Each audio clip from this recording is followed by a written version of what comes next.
কাঁঠালের বিচি দিয়ে এত মজার রেসিপি হয় হয়তো অনেকেই জানেন না। চলুন তাহলে দেখা যাক। সুপ্রিয় দর্শক, আসসালামু আলাইকুম, সবাইকে ওয়েলকাম। এখানে আমি মেজারমেন্ট কাপের 2.5 কাপ কাঁঠালের বিচি নিয়েছি। ভালো করে পরিষ্কার করে বিচির আবরণগুলো ফেলে দিয়েছি। ধুয়ে দিয়ে দিলাম একটা প্রেসার কুকারে। 5 কাপ পানি দিয়ে এটাকে সিদ্ধ করে নিলাম। দেখেন কেমন সিদ্ধ করে নিয়েছি, একদম নরম হয়ে গেছে। আর এটা ঝটপট করার জন্য আমি প্রেসার কুকারে দিয়েছি। আপনারা চাইলে এটা কড়াইতেও সিদ্ধ করতে পারেন। সিদ্ধ একভাবে করলেই হবে, শুধু নরম করে সিদ্ধ করে নেবেন। আর এখানে আমি একটা প্লেটার জগ নিয়েছি, দিয়ে দিলাম কিছুটা পানি দিয়ে এটা পেস্ট করে নিব। আপনারা চাইলে এটা পাটায়ও বেটে নিতে পারেন। যদি একটু দানা দানা থাকে সেই ক্ষেত্রে একটু নরম করে আপনারা একটা ছাঁকনি দিয়ে ছেঁকে নেবেন। দেখেন একদম মিহি করে পেস্ট করে নিয়েছি। এখন দ্বিতীয় স্টেপে চলে যাব। কড়াইতে দিয়ে দিলাম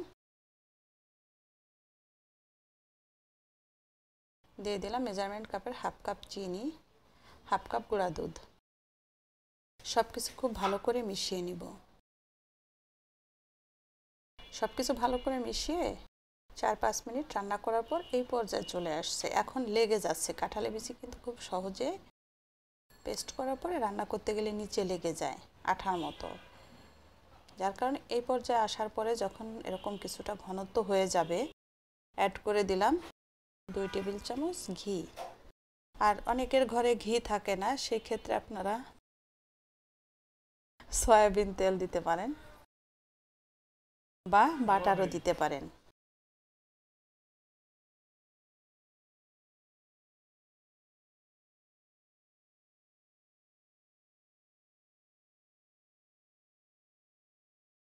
এটা খুব ভালো করে মিশিয়ে এখন অ্যাড করে দিলাম 2 টেবিল চামচ সুজি। এটা প্যাকেটের যে সুজিগুলো আছে না, ওইটা কাঁচা সুজি।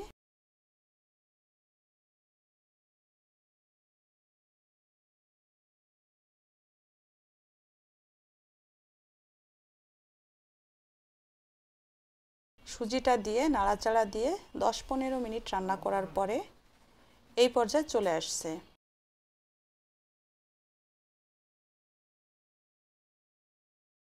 অনবরত নাড়তে হবে এবং নাড়তে নাড়তে যখন এই পর্যায়ে চলে আসছে, অ্যাড করে দিলাম সামান্য একটু food colour, orange food colour. এটা সম্পূর্ণ অপশনাল, এটা না দিলেও কোনো সমস্যা নাই, আপনারা এটা স্কিপ করতে পারেন।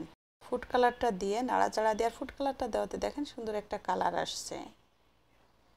এই জন্য এটা যদি ওই কালারটা না থাকে তাহলে সামান্য একটু জর্দা রং পানি দিয়ে গুলিয়েও আপনারা দিতে পারেন, আর না দিলেও সমস্যা নাই।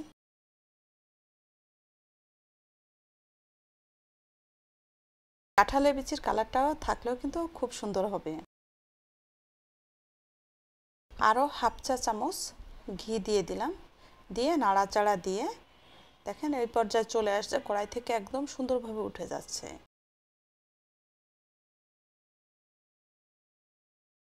একটা প্লেটে সামান্য একটু ঘি ব্রাশ করে নিয়ে প্লেটে নামিয়ে নিলাম। সুন্দর করে এই শেপটা নিয়ে এসেছি। আপনারা আপনাদের পছন্দ অনুযায়ী শেপে এটা করে নেবেন। কিছু কাঠবাদাম কুচি উপরে দিয়ে দিলাম। এটা আপনারা পেস্তা বাদামও দিতে পারেন, আর না দিলেও সমস্যা।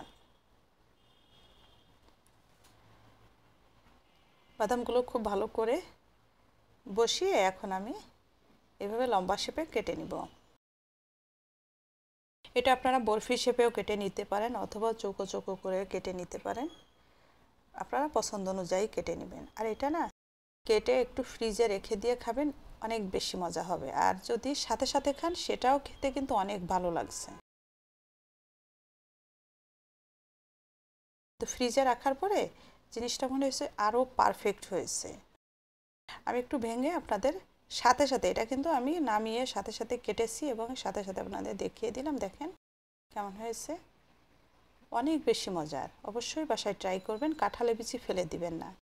অনেক পুষ্টিগুণ, আপনারা অবশ্যই তৈরি করবেন। আশা করি আপনাদের ভালো লেগেছে। ভালো লাগলে শেয়ার করে টাইমলাইনে রেখে দিবেন, অন্যকেও দেখার সুযোগ করে দিবেন।